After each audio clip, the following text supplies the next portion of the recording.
नमोस्तुनन्ताय सहस्रमूर्तये सहस्रपादाक्षिशिरोरुबाहवे सहस्रनाम्ने पुरुषाय शाश्वते सहस्रकोटियुगधारिणे नमः। कृष्णाय वासुदेवाय हरये परमात्मने प्रणतक्लेशनाशाय गोविंदाय नमो नमः। संस्कृत शौर्यम इस समूह से संबद्ध सभी विद्वद्गण, सभी संस्कृत प्रेमीजन, शास्त्र जिज्ञासुगण एवं संस्कृत शौर्यम इस समूह के संस्थापक एवं प्रबंधकगण, आप सभी को प्रणाम करते हुए, साधुवाद करते हुए आज के इस ज्ञान सत्र का प्रारंभ कर रहे हैं। कल जो विचार हुआ था वो तृतीया विभक्ति तक का हुआ था। त्वया नहीं, वो द्वितीया विभक्ति तक हुआ था। त्वाम, माम, युवयोः, आवयोः, युष्मान, अस्मान, यहाँ तक हुआ। आज हम लोग उसके आगे की चर्चा करते हैं। ये विषमद असमद शब्द से आप तृतीया विभक्ति की विवक्षा करेंगे, उसमें भी एकत्व की विवक्षा में एक वचन टा विभक्ति को लाएंगे। युष्मद टा असमद टा बनेगा। टा में टकार की संज्ञा लोप, युष्मद आ असमद आ। इस अवस्था में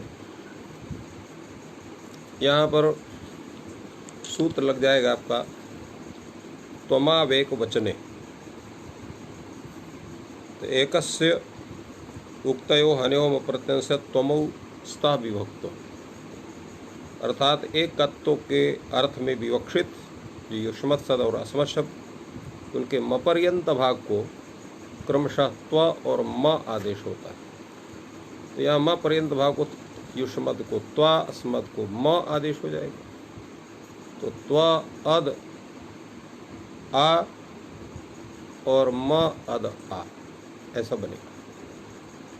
ऐसी अवस्था में सूत्र लग जाएगा योच।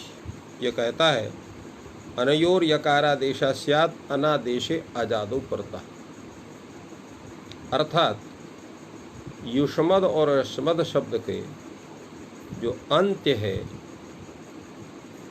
उस अंत के अंत का अर्थ यहाँ पर ज्ञान होगा आपका लोन्त्य से सूत्र, क्योंकि सीधे यहाँ लिखा अनयोः, सीधे लिखा मन युष्मद और अस्मद के स्थान में दकार अंता दकार आदेश होता है।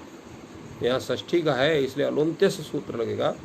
अंत्य यहाँ द है तो दा के स्थान में यहाँ य आदेश हो जाएगा। तो त्वा अ या आ ऐसा बनेगा। अब त्वा जो है वो मिल जाएगा अद वाले आ में, तो त्वय होगा, और या मिल जाएगा टा वाले आ में, तो त्वया। इसी प्रकार म अय आ है, यहाँ पर विवरण सम्मिलन पर मया, तो त्वया मया, ये स्वरूप बनेगी। अब जब भ्याम विभक्ति आएगी, युष्मद भ्याम अस्मद भ्याम बनेगा। तो यहाँ जो है भ्याम के पर रहते द्वित की विवक्षा होने कारण युवावो द्विवचने सूत्र के द्वारा यहाँ पर म पर्यंत भाग को क्रमशः जो है युव और आव आदेश हो जाएगा। तो युव अद भ्याम आव अद भ्याम ऐसा बनेगा। अब यहाँ क्या होगा, तो सूत्र लग जाएगा यहाँ पर आपका युष्मद अस्मदो रनादेशे। ये कहता है युष्मद और अस्मद शब्द को आत्म होता है अनादेशे हलादो विभक्तो, ऐसी हलाद विभक्ति जिसमें कोई आदेश ना हुआ। तो इसलिए यहाँ कोई भ्याम को के अंदर कोई आदेश हुआ नहीं, इसलिए यहाँ पर युष्मद और अस्मद को आत्म होगा। कहाँ होगा, अलोन्त्य से अंत्य अर्थात द के स्थान में आ हो जाएगा। तो क्या बन जाएगा, क्योंकि स्वरूप था आपका युव अद भ्याम आव अद भ्याम, तो अद में जो द है उसको दीर्घ आ होगा इस सूत्र के द्वारा। तो युव अ आ भ्याम आव आभ्याम और सवर्ण दीर्घ कर दीजिए और वर्ण सम्मेलन कर दीजिए तो युवाभ्याम आवाभ्याम बनेगा। तो इस तरह से आपको ये दो प्रयोग सिद्ध हुए। अब आपका आता है भिष विभक्ति आएगी, युष्मद भिष अस्मद भिष। अब युष्मद और अस्मद के स्थान में कोई भी सूत्र नहीं है जिसके द्वारा कोई आदेश हो, तो इसलिए क्या होगा यहाँ पर युष्मद भिष अस्मद भिष ऐसा ही रहेगा। सूत्र आपका लग जाए युष्मद अस्मद और अनादेश। यहाँ जो भिष है वो अनादिष्ट है, अर्थात उसके स्थान में किसी प्रकार का आदेश नहीं हुआ, ये युष्मद अस्मद को आत तो हो जाएगा, यानी आकारांत आदेश हो जाएगा। तो युष्म आ भिष अस्म आ भिष और सवर्ण दीर्घ कर दिए तो युष्मा भिष अस्मा भिष और सकार का रुत्व विसर्ग हो जाएगा, युष्मा भी अस्मा भी। इस तरह से आपके दोनों रूप बनेंगे।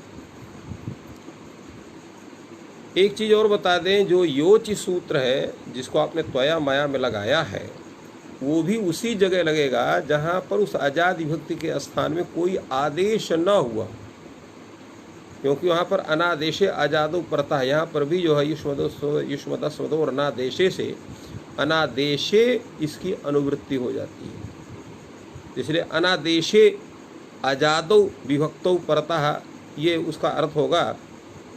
और यहाँ पर जो है हल की अनुवृत्ति होने के कारण हलादो विभक्तो परता है, ये अर्थ इसका होता है। ये दोनों सूत्र लगते हैं। यकार जो है अंत, ये जो है योच जो है दकार द के स्थान में या आदेश करता है, और अजादि अनादिष्ट आजादी जिसके स्थान में कोई आदेश नहीं है उसे आजादी विभक्ति परे रहती है। और युष्मदस्मद और अनादेश से ये अनादेश जहाँ आदेश नहीं हुआ जिसके स्थान में से हलादी विभक्ति उसके परे रहते, ये युष्मदस्मद को आकार आदेश करता है। ये दोनों दकार के स्थान में ही करते हैं अलुंत सूत्र की सहायता से। तो इस तरह से ये हमारा प्रयोग तृतीय विभक्ति का पूर्ण होता है। त्वया मया युवाभ्याम आवाभ्याम युष्मा भी अस्मा भी।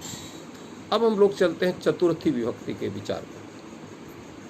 जब चतुर्थी संप्रदाय से चतुर्थी विभक्ति का नियमन हुआ, उसमें भी एकत्व की विवक्षा हुई, एक वचन आपका यहाँ उपस्थित हुआ ङे, तो युष्मद ङे अस्मद ङे, ये स्वरूप आपको बना। एक सूत्र आपने पहले पढ़ा है, ङे प्रथमयोरम, युष्मद और अस्मद से यहाँ पर जो है इनसे विहित जो ङे विभक्ति तथा प्रथमा विभक्ति और द्वितीया विभक्ति उनके स्थान में अम आदेश होता है। तो यहाँ पर कौन विभक्ति है? ङे विभक्ति है। ङे अर्थात गकार संज्ञक ए, क्योंकि यहाँ पर ङे जैसे विधान होगा तो लशक होते से ङ की संज्ञा हो जाएगी, ए ही खाली वहाँ उपस्थित है। उस ए के स्थान में ङे प्रथम और अम से अम आदेश हो गया, तो बन गया आपका क्या? युष्मद अम अस्मद अम। युष्मद अम अस्मद अम जब ये आपका ये दोनों स्वरूप बनेगा तो यहाँ पर सूत्र उपस्थित आएगा तुभ्य मह्यम ङई। यद्यपि तुभ्य मह्यम ङई के पहले यहाँ पर जो है त्वमाव एक वचने सूत्र से यहाँ पर त्वम आदेश प्राप्त होगा, उसको बाध करके तुभ्य ङई सूत्र से म पर्यंत भाव को ङी के पर रहते अर्थात ङी अर्थात वह ङी, तो उसके पर रहते यहाँ पर म पर्यंत भाव को क्रमशः तुभ्य आदेश और मह्य आदेश हो जाए। तो स्वरूप क्या बनेगा? तुभ्य अद अम और मह्य अद अम। अब इस अवस्था में जो आपका पहले सूत्र था शेषे लोपा, उस शेषे लोपा से टी का लोप हो जाएगा। शेषो लोपा में इसके दो अर्थ बनते हैं। सिद्धांत कौमुदीकार ने इसका कहा है इसका अंत्यस्य लोपस्य, माने युष्मद और अस्मद के जो अंत है उसका लोप होता है। लघु सिद्धांत कौमुदी ने कहा कि टी का लोप होता है।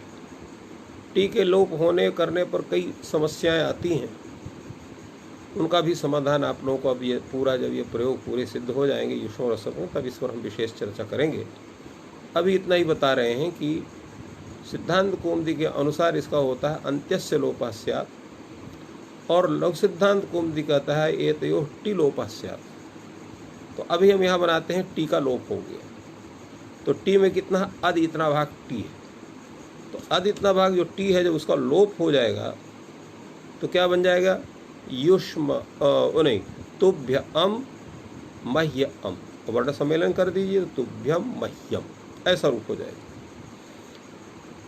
अगला जो है युवाभ्याम आवाभ्याम जो है, तो जैसे पहले बनाए हैं उसी तरह से बनेगा, इसमें कोई दूसरा स्वरूप है नहीं। और इसके पश्चात जब आप भ्यस विभक्ति लाएंगे, युष्मद भ्यस अस्मद भ्यस, ये बनेगा। अब यहाँ क्या होगा,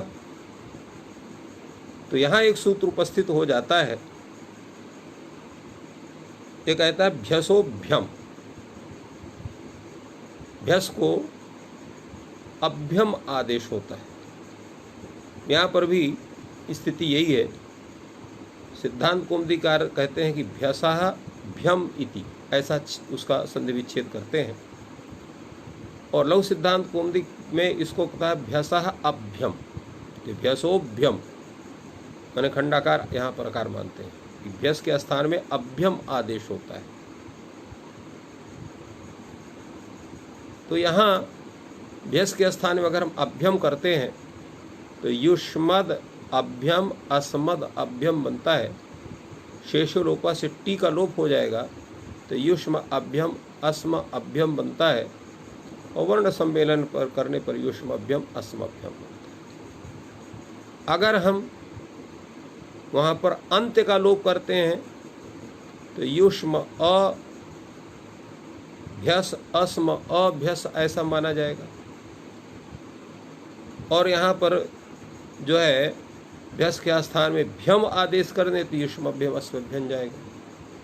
तो दोनों स्थिति में है, भ्यस के स्थान में अगर भ्यस कर देते हैं, अंत का लोप करते हैं तो भी अस्मभ्यम युष्मभ्यम बन जाएगा, और युष्मदभ्यम अस्मद युष्मदभ्यस अस्मदभ्यस में यहाँ अगर भ्यसो अभ्यम से अभ्यम करते हैं और टी का लोप कर देते हैं तो भी वहाँ पर युष्मभ्यम अस्मभ्यम के रूप बनते हैं।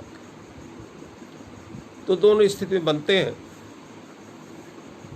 और कहाँ स्थिति गंभीर होती है उस पर आगे हम लोग चर्चा करेंगे। तो इस तरह से ये चतुर्थी का विभक्ति के रूप बनते हैं, तुभ्यम मह्यम युवाभ्याम आवाभ्याम और युष्मभ्यम अस्मभ्यम। अब हम लोग पंचमी अपादाने पंचमी विभक्ति में आते हैं। एकत्व की विवक्षा में एक वचन गसी का विधान करते हैं, तो क्या बन जाएगा, युष्मद गसी अस्मद गसी, गसी में गकार की और इकार की संज्ञा अस खाली अवशिष्ट रहेगी, तो युष्मद अस अस्मद अस। अब ऐसी अवस्था में सूत्र लग जाएगा एक वचनस्य च, अर्थात युष्मत और अस्मत से विहित जो गस विभक्ति, उस गस के स्थान में अत आदेश होता है। तो यहाँ गस विभक्ति है, तो इस एक वचनस्य सूत्र से तो पंचमी का जो एक वचन है गस, उसके स्थान में युष्मद असने से पर, उस गस के स्थान में अत आदेश हो जाएगा, तो युष्मद अत अस्मद अत ऐसा बनेगा। और त्वमाव एक वचने से मपर्यंत भाव को क्रमशः त्वा और माव हो जाएगा, तो त्व अद अत मा अद अत, शेष लोपा से टी का लोप हो जाएगा, त्व मिल जाएगा अत के अ में, माँ मिल जाएगा अत के आ में, तो त्वत मत बनेगा। वास आने से पहले जलाम जब से जस्त और वास आने से विकल्प से चरत हो जाएगा, तो त्वत त्वद मत मद, ये दो रूप बनेंगे आपके। तो इस तरह से ये युष्मत और अस्मत शब्द का स्वरूप हुआ, नहीं त्वत और मत का। इसके बाद भ्याम में युवाभ्याम आवाभ्याम, जैसे आपने पहले सिद्ध किया था उस तरह से होगा। जब पंचमी का बहुवचन भ्यस आएगा तो यहाँ भी सूत्र यह उपस्थित होगा पंचम्या अत, आभ्याम पंचम्या भ्यसः अत स्यात्। अर्थात युष्मद अस्मद से भीत जो पंचमी, उस पंचमी का जो भ्यस प्रत्यय है, उस भ्यस प्रत्यय के स्थान में अर्थात पंचमी विभक्ति का जो भ्यस प्रत्यय है उसके स्थान में अत आदेश होता है। तो अत ये जो है संपूर्ण भ्यस के स्थान में अत आदेश होगा। ये अत दो जगह अत को एक वचन में भी है तो एक वचन में भी वहाँ घस संपूर्ण घस के स्थान में होगा अत आदेश, यहाँ पे संपूर्ण भ्यस के स्थान में अत आदेश होता है अनेकालशी सर्वस्व के आधार पर। तो युष्मद अत असमद अत बनेगा। अब युष्मद अत असमद अत इस अवस्था में शेष लोपा सूत्र से टी का लोप करेंगे तो युष्म अद अस्म अद और वर्ण सम्मेलन करेंगे तो युष्मत अस्मत और वाव साने झलाम जस्त और वाव साने चत करें तो युष्मत युष्मद अस्मत अस्मद, ये दो रूप बनेंगे इसके। इस तरह से पंचमी का रूप आपका बना त्वत्पद युवाभ्याम आवाभ्याम युष्मत युष्मद अस्मत अस्मत। अब आया षष्ठी व्यक्ति, षष्ठी शेष। षष्ठी शेष षष्ठी व्यक्ति उसमें भी एकत्व की विवक्षा में एक वचन आपका आएगा ngस प्रत्यय तो युष्मद ngस अस्मद ngस, ngस में गकार की संज्ञा युष्मद अस अस्मद अस, ऐसा स्वरूप आपको बनेगा। ऐसी अवस्था में यहाँ तुमाव एक वचने सूत्र के द्वारा यहाँ पर त्वम आदेश प्राप्त होगा।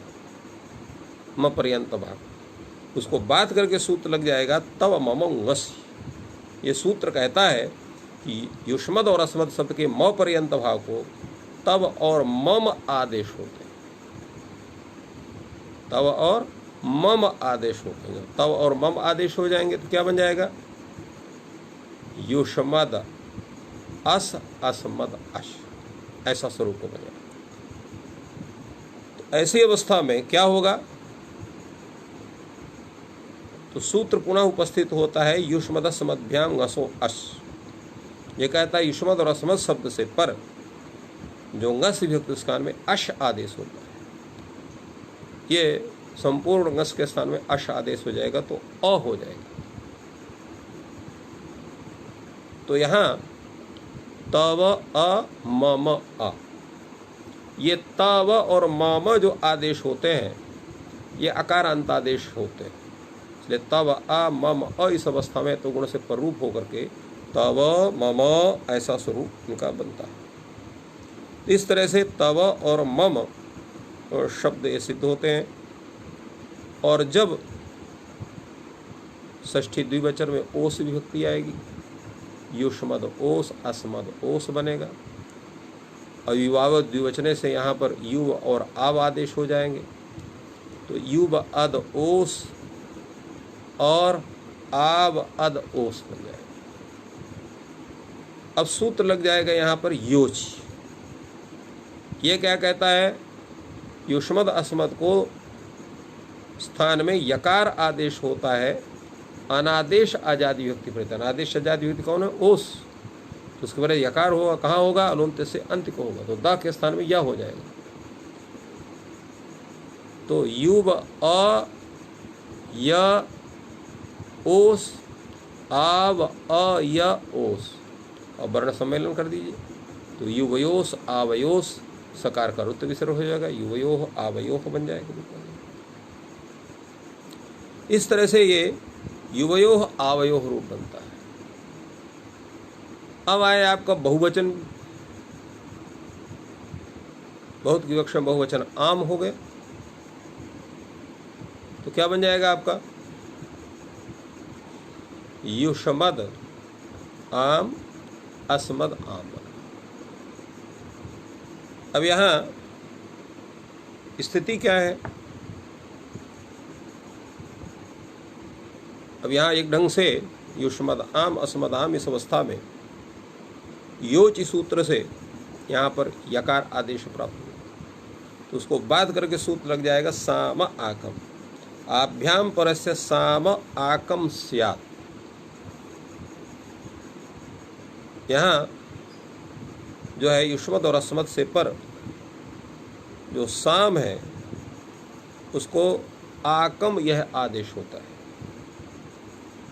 अब इसी में कई लोगों का मत है आचार्यों का युष्मद आम अस्मद आम ऐसा रहता है।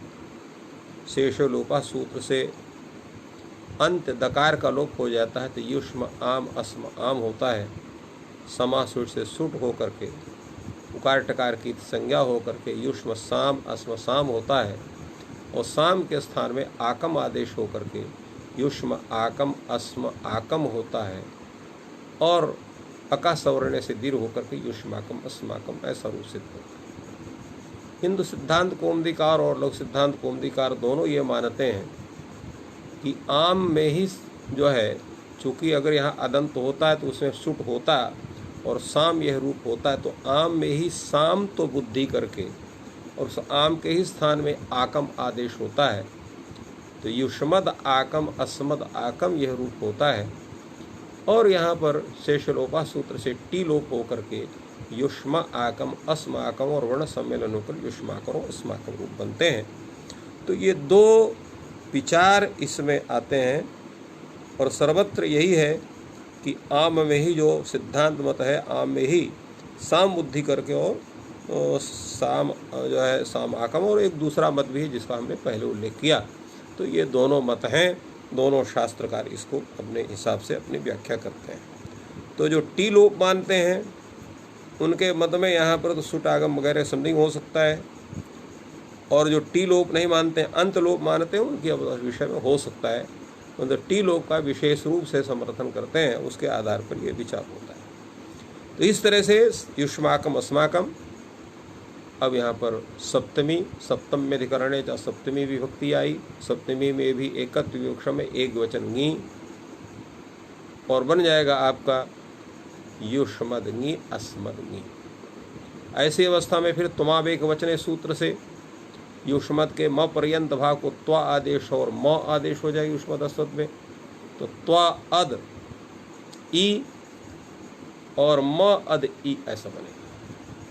अब पुनः सूत्र योची आ गया, अनादेश आजादी विभक्ति है ई, वंगी वाला ई, उसके पर रहते यहाँ पर दकार अंतादेश हो तो द के स्थान यकार अंतादेश, तो द के स्थान में या हो गया। तो त्वा अ या ई म अ या ई वर्ण सम्मेलन कर दीजिए तो त्वई मई। युवयो आवयो जैसे आपने पहले बनाया षष्ठी में उसी तरह बन जाएगा। और जो सुप विभक्ति आएगी युष्मद सुप अस्मद सुप, सुप में प्रकार की संज्ञा लोप, युष्मद आ युष्मद सु अस्मद सु। और यहाँ सूत्र लग जाएगा युष्मद अस्मद और अनादेशे। तो इस सूत्र के द्वारा आकार अंतादेश हो जाएगा, आत्म हो जाएगा। तो किसको आत्म होगा? दा। युष्म आ सु अस्म आसु और अका सवर्ण से दीर्घ कर दिए युष्मासु अस्मासु। इस तरह से ये दोनों रूप बनते हैं। त्वम युवाम यूयम, माम आवाम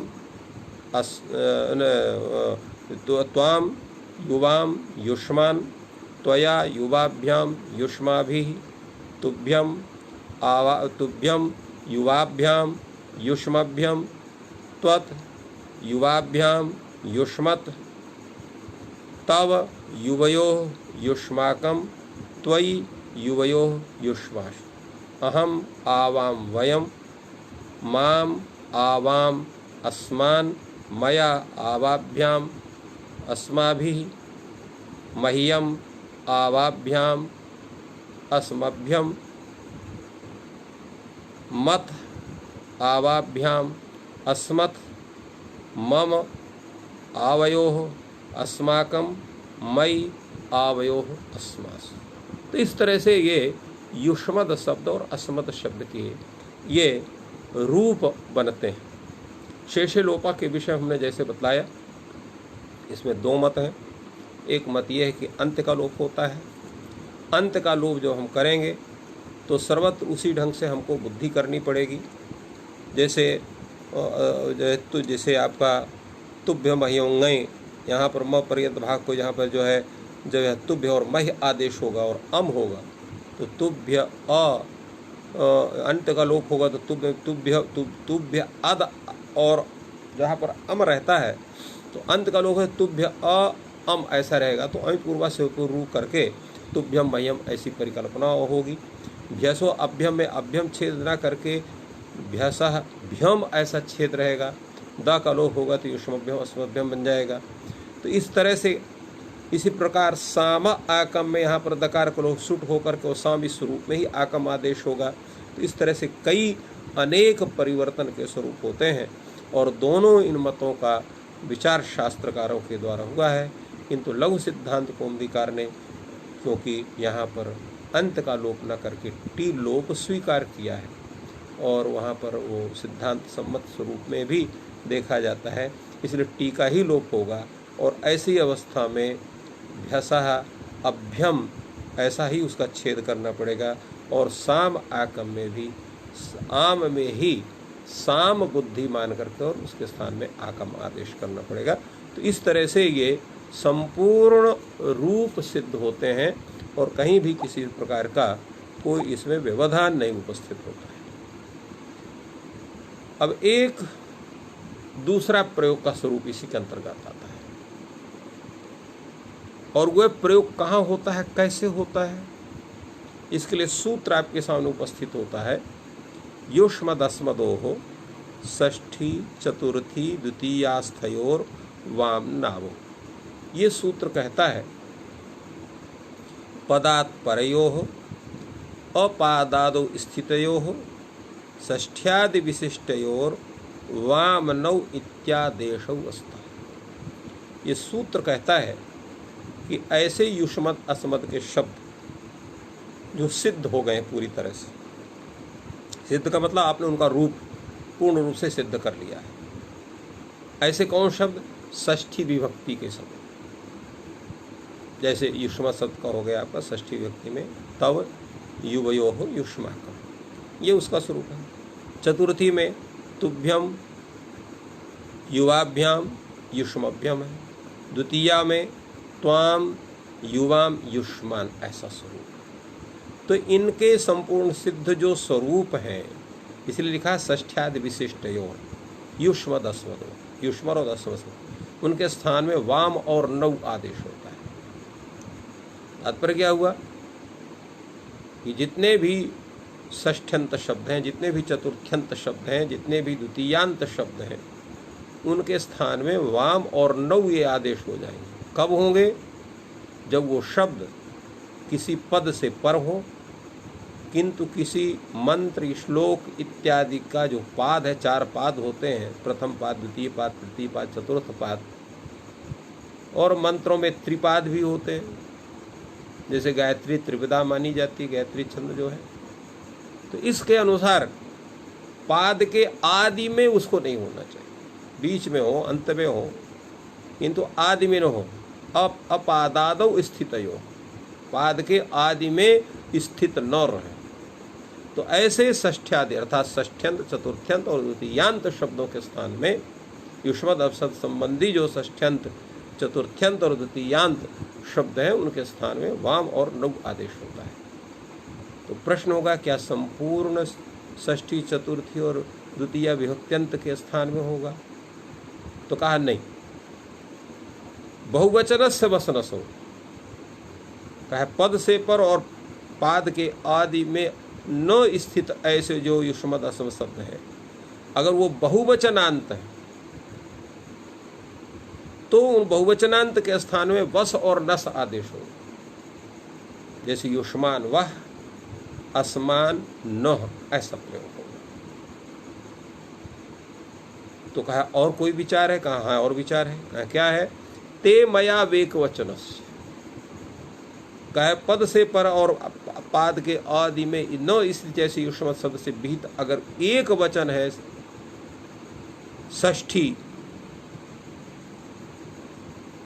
और केवल षष्ठी और चतुर्थी का इन्होंने लिया, द्वितीया को छोड़ दिया, तो षष्ठी चतुर्थेक वचनांत होगा कि पद से पर पाद के आदि में न स्थित ऐसा जो षष्ठ्यंत और षष्ठी और षष्ठ्यंत, चतुर्थ और षष्ठ्यंत एक वचन और चतुर्थ्यंत एक वचन, तो उन युष्मद स्थान में ते और में आदेश होता है। अब यहाँ पर जो है अलग एक और सूत्र आया, कहा भाई फिर द्वितीया के जो है एक वचन में क्या होगा, कह त्वामो द्वितीया। द्वितीया के एक वचन में त्वा और म आदेश होता है। तो इस तरह से ये आदेश हुए वामनौ, वसनस, तेमे और त्वामा। ये 4 प्रकार के आदेश हुए, जिसमें वामनौ यद्य सर्वत्र प्राप्त था, किंतु बहुवचन से वसनौ ने कहा कि बहुवचनांत जो शब्द हैं उनमें जो है वस और नस आदेश हो जाएगा। ते मया एक वचन से कहा कि षष्ठी और चतुर्थी का जो एक वचनांत शब्द है उसके स्थान में ते और में आदेश होगा।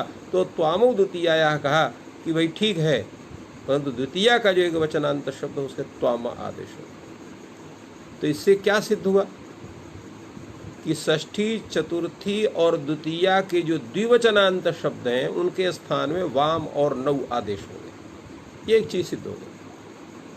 इसी के बाद षष्ठी और जितने भी बहुवचनांत है, षष्ठी, चतुर्थी, द्वितीया के जितने बहुवचनांत हैं उनके स्थान में वस और नस आदेश होगा। तो ये 2 का तो निर्णय हो गया कि द्वितीयांत जितने हैं उनके स्थान में वाम और नौ आदेश, बहुवचनांत जो है उनके में वाह और नह आदेश।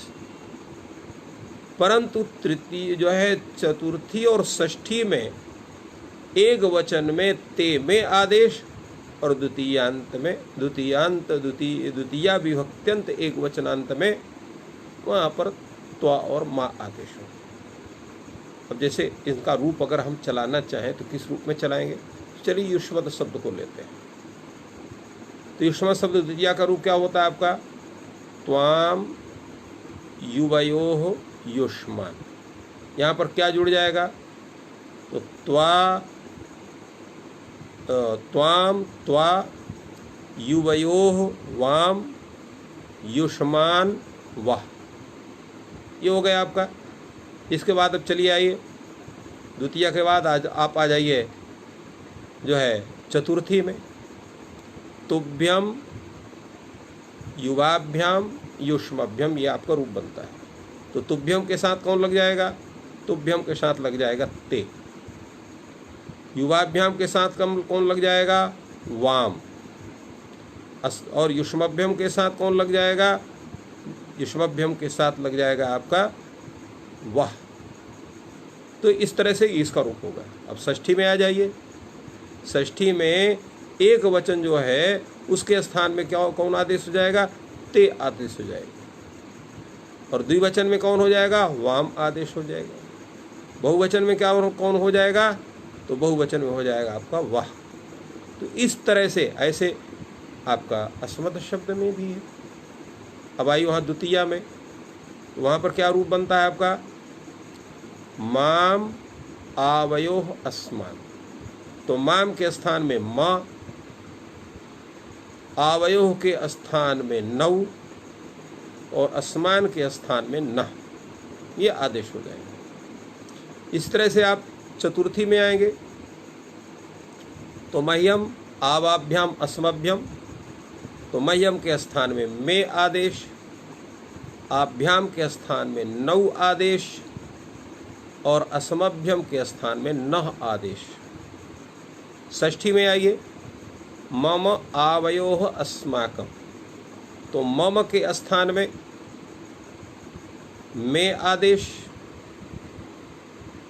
आवयोः के स्थान में नौ आदेश और अस्माकम के स्थान में नह आदेश। तो इस तरह से ये स्वरूप बनते हैं। इसका एक सभी का प्रयोग ध्यान में रख करके और ग्रंथकार ने एक श्लोक दे दिया, क्योंकि ये प्रयोग जो है ये श्लोक से संबद्ध है। इसका जो व्यवहार होगा इस श्लोक में ही होगा। यद्यपि वाक्य में भी इसका प्रयोग होता है, किंतु जो सूत्र का जो स्वरूप है पदात् परयोः अपादादौ स्थितयोः, तो ये अपादादि स्थितत्व का जो स्वरूप है ये सूचित करता है कि ये आदेश सूत्र के अनुसार श्लोक या पद्य में ही होंगे, किंतु वाक्य में भी अगर वो ऐसा है कि वाक्य के आदि में नहीं है, तो पाद शब्द को अगर वाक्य परात्मक अगर हम मान लेते हैं, वाक्यात्मक स्वरूप उसको मान लेते हैं, तो पद से पर और वाक्य के आदि में अस्थित ऐसा मान लेते हैं, तो भी ऐसा प्रयोग हो सकता है।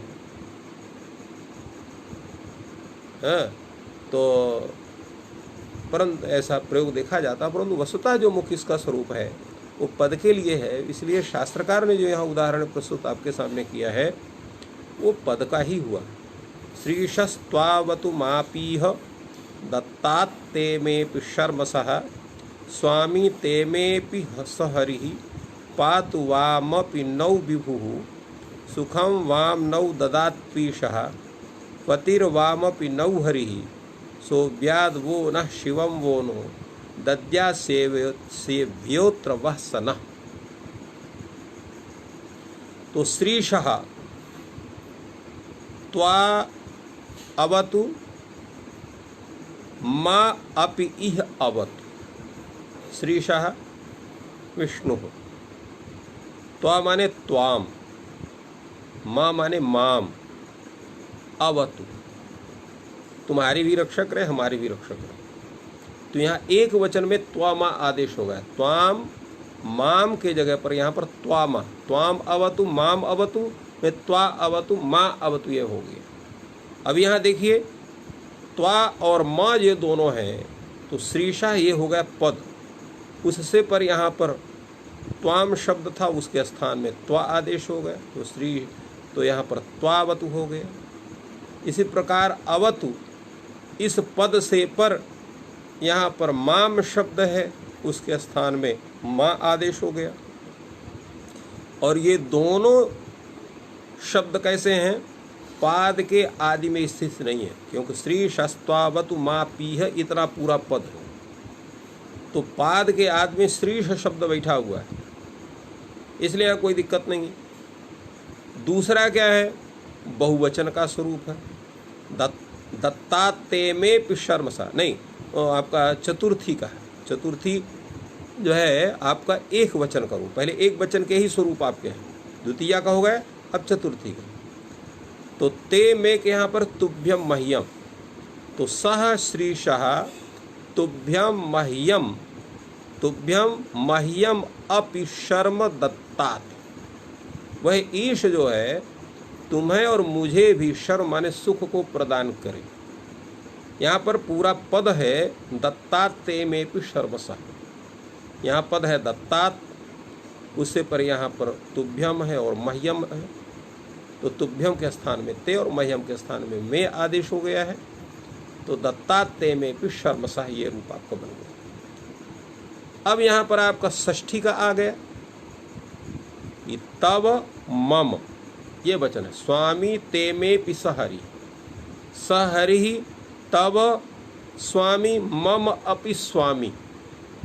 वह हरि जो है तुम्हारा भी स्वामी है, मेरा भी स्वामी है।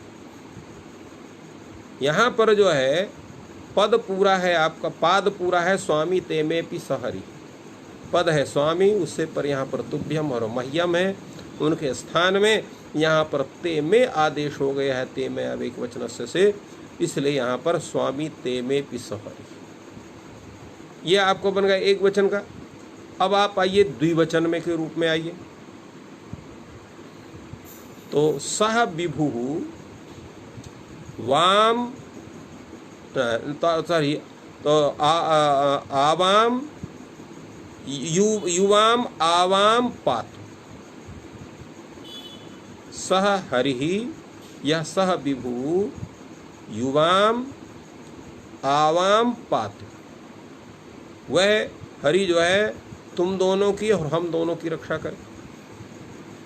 तो यहाँ पर आवाम शब्द, यहाँ पातु शब्द है पद, और संपूर्ण पाद है पातु वामपि नौ विहु, इसमें पातु इससे पर यहाँ पर आवाम शब्द युवाम शब्द है, और अप इसे पर यहाँ पर आवाम शब्द है, दोनों के स्थान में युष्मदो इत्यादि सूत्र के द्वारा यहाँ पर वाम और नौ आदेश हो गया, तो पात वामपि नौ विभु, यह आपकी द्वितीय का रूप हुआ। अब चतुर्थी में आ जाइए, सुखम वाम नौ ददात्वीशः। अब यहाँ पर द्विवचन है आपका, तो सह ईशः आवाभ्याम युवाभ्याम आवाभ्याम सुखम ददातु, वह ईश तुम दोनों को और हम दोनों को सुख प्रदान करे। तो यहाँ पर युवाभ्याम आवाभ्याम है, तो यहाँ युष्मदो इत्यादि सूत्र से यहाँ आवाभ्याम के स्थान में युवाभ्याम आवाभ्याम के स्थान में क्रमशः वाम और नौ आदेश हो गए। तो इसलिए सुखम वाम नौ ददात्वीशा, यहाँ पर पद है सुखम और संपूर्ण पाद है सुखम वानौ ददात्वीशा। तो यहाँ युवाभ्याम और आवाभ्याम के स्थान में जो चतुर्थी के द्विवचन है उसके स्थान में यहाँ पर वाम और नौ आदेश हो गए। इस तरह से आप आ जाइए षष्ठी में, फतिर वामपि नौ हरिः सह हरिः युवयोः पतिः आवयोः अपि पतिः, यह वाक्य का स्वरूप बनेगा। सह हरिः युवयोः पतिः आवयोः पतिः, तो युवयोः के स्थान में वाम और आवयोः के स्थान में नौ आदेश हो जाएगा, तो पतिर वामपि नौ हरिः बन गए। अब आप आ जाइए बहुवचन में, तो सोव्याद वो न सह हरिः वह युष्मान न अस्मान अव्यात, वह हरि तुम सबकी हम सबकी रक्षा करे। तो युष्मान अव्यात अस्मान अव्यात, तो युष्मान की जगह पर वह आदेश हो जाएगा, अस्मान की जगह पर न आदेश हो गया, बहुवचन से बस न सूत्र से। तो अर्थ क्या हो गया, सह हरि युष्मान अस्मान अव्यात, तो युष्मान के स्थान में वह आदेश, अस्मान के न आदेश हो गया। इसके बाद चतुर्थी में जाइए, वह न दद्यात, तो शिव तो सह हरि, वही हरि क्या करे, युष्माभ्यम असमाभ्यम शिवम दद्यात, युष्माभ्यम असमाभ्यम शिवम दद्यात। अब यहाँ पर जो पूरा पाद है वो सोव्याद वो न शिवम वोनो, तो वोनो जो है ये पाद के अंत में, शिवम यहाँ पर पद है, तो पद से पर और पाद के आदि में अस्थित अर्थात अंत में स्थित है। तो यहाँ जो बहुवचन है युष्मा जो है द्वितीया का नारायण, द्विवचन है यहाँ पर जो षष्ठी का, उसके स्थान में नहीं बहुवचन, युष जो है चतुर्थी का बहुवचन है, चतुर्थी का बहुवचन है। हाँ, तो चतुर्थी का बहुवचन होने से सह हरिः असमभ्यम युष्मभ्यम असमभ्यम शिवम दद्या, हम सबको आप सबको यहाँ शिव माने कल्याण को प्रदान करें। अब आएगा षष्ठी बहुवचन में, सेव्योत्र वह सनः, सेव्योत्र वह सनः, तो सह एव हरिः वह युष्माकम न अस्माकम अत्र सेव्यः। तो यहाँ पर युष्माकम के जगह पर वह आदेश, अस्माकम जगह पर न आदेश हो गया। तो इस तरह से संपूर्ण ये जो आदेश हैं वसनस इत्यादि का आदेश, उनका स्वरूप, कैसे इनका प्रयोग होता है, कैसे हम इनका विचार करते हैं, ये पूरा का पूरा बड़े एक ढंग से, बड़े सुंदर ढंग से ये बतलाया गया है। अब यहाँ पर एक शब्द हमने आपके सामने कहा था कि जैसे पाद शब्द है तो ये श्लोक ही गृहीत होगा, सामान्य वाक्य गृहीत नहीं होंगे। तो हमने एक वाक्य कहा था कि पाद शब्द जो है वो वाक्य का भी उपलक्षक माना जाएगा, इसलिए वाक्य का भी प्रयोग कर सकते हैं। तो वार्तिककार ने कहा कि ऐसा आप क्यों करते हो, आप सीधे के सीधे एक पूरा एक वचन का ही निर्माण कर दीजिए। एक वाक्य युष्मदस्मदादेशाः वक्तव्या, अगर एक वाक्य है तो एक वाक्य में युष्मद और अस्मद शब्द होने चाहिए, अर्थात पद से पर और वाक्य के आदि में अस्थित ऐसे जो युष्मद अस्मद शब्द हैं उनको वामनव इत्यादि आदेश होते हैं, ऐसा कहना चाहिए। तो कहा भाई वाक्य का स्वरूप क्या है, तो कहा एक तिंग वाक्यम, एक तिंग वाक्य। एक तिंग वाक्य का तात्पर्य है क्योंकि सर्वम वाक्यम क्रियायो परिसमाप्यते, संपूर्ण वाक्य की क्रिया में ही समाप्ति हो। तो अब यहाँ पर क्रियोपरि समाप्यते जब कहते हैं तो वहाँ प्रधान जो तिंग होता है, क्योंकि क्रिया के द्वारा ही वाक्य की पूर्णता बनती है, इसलिए वो जो एक प्रधान एक प्रधान प्रधानम प्रधानम तिंग तिगंतम पदम यस्मिन तत् एक तिंग वाक्यम हो, जिसमें एक तिगंत पद बना है प्रधान, एक तिंग प्रधान है जिसमें तिगंत प्रधान है, ऐसा उसको मानेंगे। इसमें बड़ा विचार है। यद्यपि एक तिंग वाक्यम ये जो भाष्य में ये वार्तिक आया हुआ है जो कि जो है समर्था पदविधि सूत्र में वाक्यों का बड़ा विश्लेषण है, वहाँ पर एक तिंग वाक्य आया हुआ है। एक तिंग वाक्य में वहाँ पर जो है ये जो समानानुपूर्वीक जो तिङंत है वहाँ पर इसका प्रयोग भाष्यकार ने वहाँ प्रदर्शित किया है, किंतु इन ग्रंथकारों ने एक तिंग वाक्य के एक सामान्य स्वरूप भी स्वीकार किया है। तो जिसमें एक तिगंत पद प्रधान है ऐसा जो पद समूह है उसको वाक्य कहते हैं। इस रूप में वाक्य के लक्षण को यहाँ पर स्वीकार किया इन्होंने। परंतु भाष्यकार ने एक तिंग वाक्यों का जो स्वरूप स्वीकार किया है वो भिन्न है।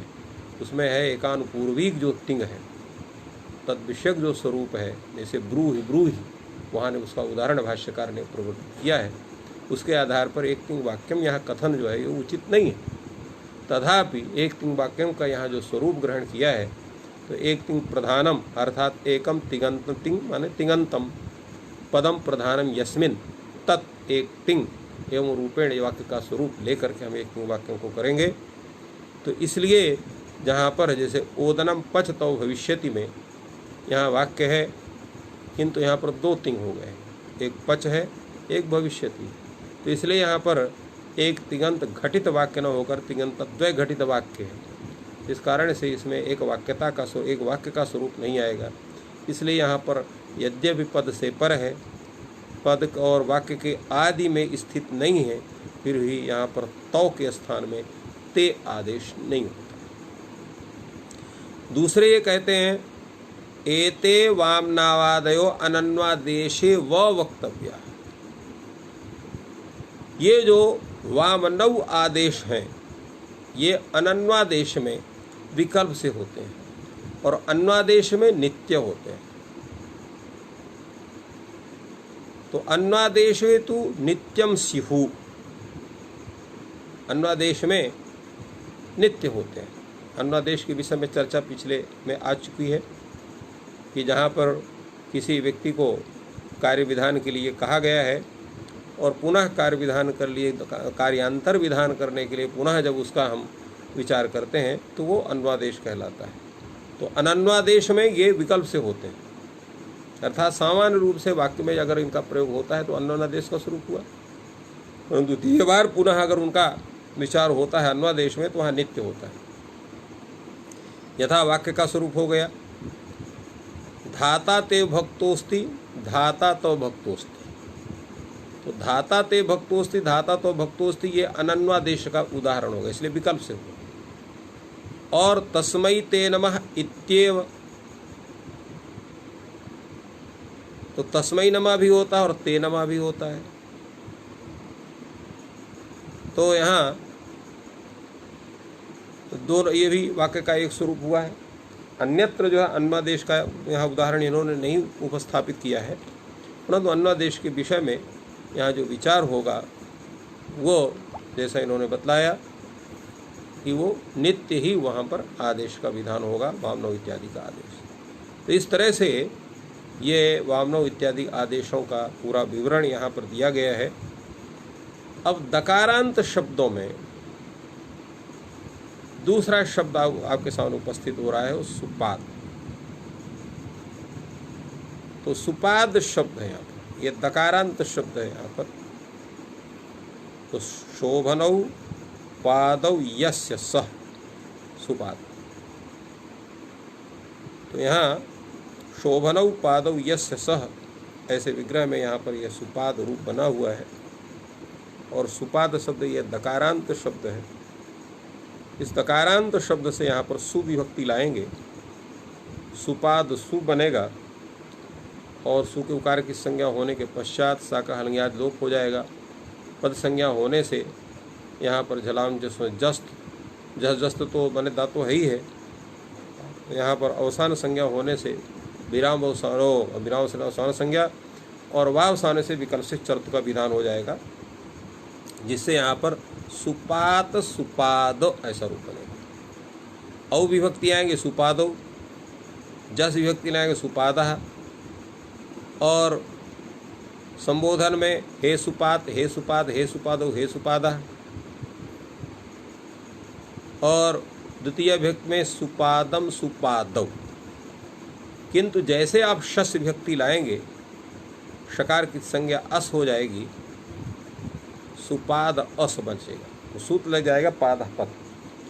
पाद शब्दांतम यदंगम्भम तस्य अवयवस्य पाद शब्दस्य पदादेशस्य।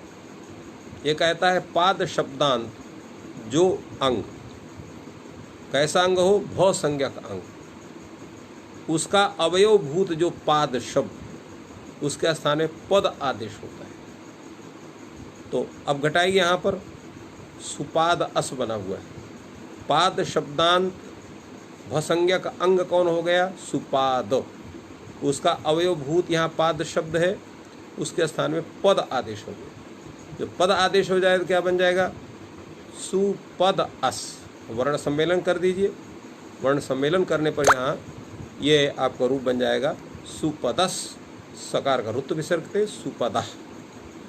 इसी तरह से तृतीया में सुपदा, सुपदभ्याम सुपदभिः, सुपदे सुपदभ्याम सुपदभ्याः, सुपदा सुपदभ्याम सुपदभ्याः, सुपदा सुपदो सुपदाम, और सुपदि सुपदो सुपत्सु।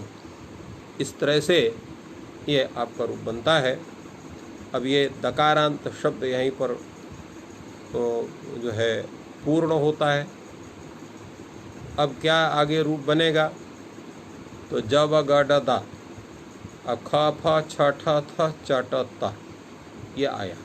तो खकारांत कोई शब्द यहाँ लघु सिद्धांत कौमुदी में नहीं, फकारांत भी कोई शब्द नहीं, ख फ छ, अब छकारांत भी कोई शब्द नहीं है, ख फ छ ठ, तो ठकारांत भी कोई शब्द नहीं है, ख फ छ ठ थ छ ठ थ, थकारांत शब्द यहाँ पर आ रहा है। अग्निमथ शब्द, अग्निमथनात् इति अग्निमथ, यहाँ पर क्युप प्रत्यय हुआ है, क्युप का सर्वापहार लोप होगा, अग्निमथ शब्द बना हुआ है। अग्निमथ शब्द की आप प्रातिपदिक संज्ञा करें कृतवृद्धि समासा सूत्र से, और सुविभक्ति आएगी, उकार की संज्ञा होगी, सकार का हलंग्यादि लोप हो जाएगा, अग्निमथ बनेगा। अब यहाँ झलाम जसों जस तो करेंगे तो था को जस को आ जाएगा, दा हो जाएगा, और अवसाने से आप चर्त कर देंगे, तो अग्निमत अग्निमद ये दो रूप बनेंगे। और इसके अनंतर अविभक्ति में अग्निमथौ, जस में अग्निमथा, संबोधन में हे अग्निमत, हे अग्निमद, हे अग्निमथौ, हे अग्निमथा, द्वितीय में अग्निमथम, अग्निमथौ, अग्निमथा, तृतीय में अग्निमथा, अग्निमदभ्याम। चूँकि यहाँ पर पद संज्ञा होगी, पद संज्ञा होने से जस्त हो जाएगा, अग्निमदभ्याम अग्निमदभी, अग्निमथे अग्निमदभ्याम अग्निमदभ्या, अग्निमथा अग्निमदभ्याम अग्निमदभ्या, अग्निमथा अग्निमथो अग्निमथाम, अग्निमथ अग्निमथोः अग्निमत्सु। तो इस तरह से अग्निमथ शब्द का तो ये साधुत्व प्रकार होता है। अब यहाँ पर शब्द है प्रांग शब्द, तो प्रपूर्वक अंच धातु, तो प्रकर्षेण अंचति थी प्रांग, यहाँ पर भी ये क्युन प्रत्ययांत शब्द है, क्युन प्रत्यय हुआ है यहाँ पर। ऋत्विक दद्रि दृष्टि ज्ञान चीज चांक्षों में अंच लिखा हुआ है, तो सुप्यु पदे अंचेह लिखा हुआ। सुप उपपद जो अंच, तो सुप से यहाँ पर दोनों का स्वरूप गृहीत होगा, उपसर्ग का भी होगा, अन्य सुप का भी गृहीत होगा, सुबंत का। क्योंकि जितने प्रादि हैं या जितने भी हैं, इनकी भी प्रातिपदिक संज्ञा होती है, और अर्थवद धातु और प्रत्याह प्रातिपदिकम सूत्र से होती है। यद्यपि ये निपात जो है द्योतक माना है, तो द्योत्यार्थ को लेकर के ही अर्थवान मान करके इनकी प्रातिपदिक संज्ञा, इसलिए सुबंतत्व इनका भी ग्रहण होता है। ये तदर्थ यहाँ पर ऋतिक दद्रिक सूत्र से आप क्युन प्रत्यय करेंगे, क्युन का सर्वापहार लोप करेंगे, प्रांच शब्द ऐसा रहेगा, उससे आप प्रातिपदिक संज्ञा करने से यहाँ पर प्रथमा एक वचन सुविभक्ति आएगी, और स्वरूप आपका बनेगा प्रांग प्रांच सु। प्रांच सु में क्या होगा, सूत्र लग जाएगा अनिदिताम हलुधाया किंगित। ये कहता है हलंता नाम अनिदिती नाम अंगा नाम उपधाया नस्य लोप स्यात् कित इंगित। तो यहाँ क्या होगा, ये अनिदित है, हलंत धातु है, अनिदित है, तो हलंता नाम अनिदिता नाम अंगा नाम, तो हलंत अनिदित अंग, यहाँ अनिदित का मतलब जिसमें जो इदित नहीं है, अर्थात जिसमें इकार की संज्ञा नहीं हुई, जैसे मथि धातु है या कोई ऐसा धातु है जो इकारांत धातु है, इसकी इकार की लोप संज्ञा हुई, वहाँ पर ऐसा जो है इदित, तो अनिदित होना चाहिए, जो इदित नहीं है माने इकार संज्ञक नहीं है, ऐसा जो धातु। और तदंत जो तादृश एवं रूप जो अंग, तो हलांत अनिदित जो अंग, उसका उपधाभूत जो नकार, उसका लोप होता है कित गित प्रत्यय पर रहते हैं। तो यहाँ कित प्रत्यय है, गित प्रत्यय, यहाँ कित प्रत्यय, कौन प्रत्यय है, कित, यहाँ पर क्युन प्रत्यय जो हुआ वही कित है, उसका लोप होगा, तो नकार का लोप हो गया, तो प्राच प्राच बनेगा खाली, तो प्राच सु रहेगा। अब यहाँ पर सूत्र लग जाएगा उदिचाम सर्वस्थान चा धातु, तो उदिचाम सर्वस्थान चा धातु, इस सूत्र से यहाँ पर नुम हो जाएगा, क्योंकि उगित हो गया यहाँ पर, तो उगित मान करके उदिचाम सर्वस्थान धातु, इससे यहाँ पर नुम का जब विधान हो जाएगा, तो नुम का विधान करने पर फिर प्राण च सु बनेगा। नकार को यहाँ पर जो है नश्चा पतांजल से अनुस्वार होगा, अनुस्वार से परसवर्ण हो जाएगा, प्रांचो बन जाएगा आपका रूप। और यहाँ पर सूत्र लग जाए संयोगांत से लोपा, संयोगांतम ये तो तत्स्य लोपा स्यात्, तो संयोगांत पद है ही है यहाँ पर, तो चकार का लोप हो गया, तो प्राण खाली बचेगा। अब नकार को जो है यहाँ पर चोकू से कुत्त हो जाएगा, तो चो क्योंकि यहाँ पर चकारांत है, प्रांच है, चकारांत शब्द है, क्योंकि खफ छठा था चटता, तो छठा था में आपका थकारांत मिल गया। अब चकारांत ये प्रांच शब्द, तो चोकू से कुत्त हो जाएगा, चोकू से कुत्त होकर के नकार के स्थान में कुत्त क्या हो गया, ngौ हो जाएगा, तो प्रांग रूप बन जाएगा। तो इसे प्रांग अव्यक्ति में यहाँ पर प्रांचौ, जस में प्रांचः, संबोधन में हे प्रांग हे प्रांचौ हे प्रांचः, द्वितीय विभक्ति में प्रांचौ प्रांचम प्रांचौ। और जब शस विभक्ति लाएंगे, शकार की संज्ञा हो जाएगी, तो प्रांच अस बचेगा, सूत्र लग जाएगा अच्छा। अब यहाँ पर नितार हो जाए क्योंकि सूत्र से नकार का आपने लोप नहीं दिया, तो प्र अच अस ऐसा बनेगा, सूत्र लग गया अच्छा। लुप्त नकार से अंचते है भस्य अकार से लोपा, जिसके नकार का लोप हो गया ऐसा जो अंच धातु, और कैसा है वो भ, तो उस भ संज्ञक है, उस भ संज्ञक जो उसके आकार का लोप हो जाएगा। तो यहाँ प्र अच अस में जो अच का अ है उसका लोप हो गया, तो प्र च अस ऐसा स्वरूप बनेगा, सूत्र लग जाएगा चौ। लुप्त नकार लुप्ताकार नकारांचते परौ अंचतौ परौ पूर्वस्य अणः दीर्घः, ये कहता है कि जिसका नकार का लोप हो गया है, अकार का लोप हो गया है, ऐसा जो अंच धातु है उसके परे रहते जो पूर्व अण है उसको दीर्घ होता है। तो पूर्व अण कौन है यहाँ? प्रा का अ, उसको दीर्घ हो जाएगा। तो प्राच अस, वर्ण सम्मेलन कर दिए तो प्राचस, सकार का रुत्त विसर्ग कर दिए तो प्राच। तो इस तरह से ये प्राचा रूप बना। और तृतीया एक वचन में प्राचा, और